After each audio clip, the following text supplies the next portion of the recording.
All right, so moving on to market stages. I know everyone's thinking, wait, what do you mean market stages? Like, does the market just not trend go up, down? Like, is it not simple?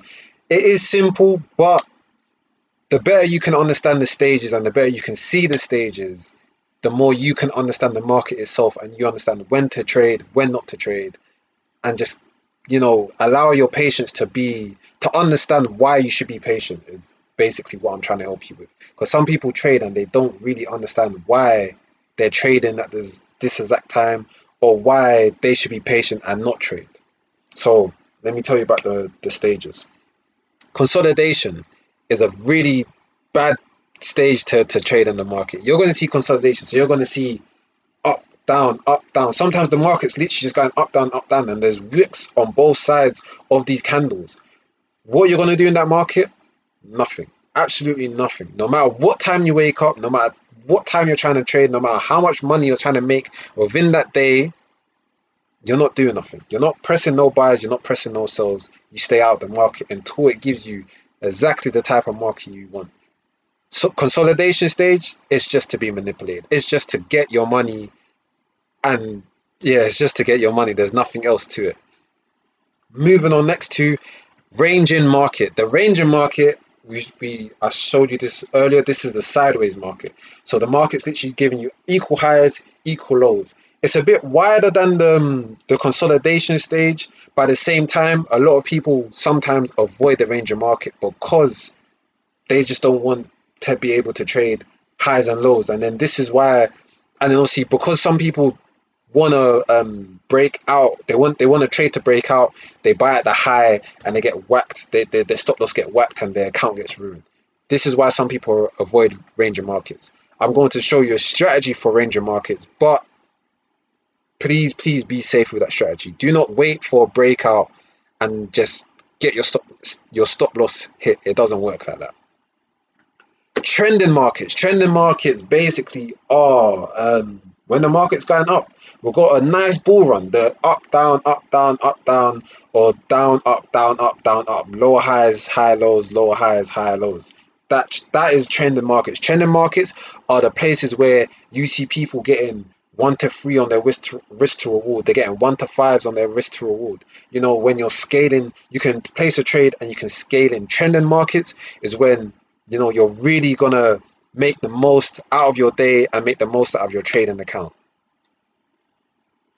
Last but least, before we bring this to an end, is kill zones. So now I don't know if any of you lot are aware of ICT, but ICT really changed the kill zones. Were always a thing. Like, we always had the Asian session, London session, and New York session, but ICT showed us within these kill zones certain stuff happened. So Asian session is the first session. That is obviously, if you're from the UK timeline, Asian session is the first session as soon as the market opens after midnight. So within that session, there is so much manipulation. That is a lot of the time the consolidation stage, and that's when a lot of people lose money and they get wrecked basically. Sometimes you do get a trend in the Asian session, but it's down to you and it's down to really what's going on with the markets. See what's going on in the fundamentals and then know how to trade.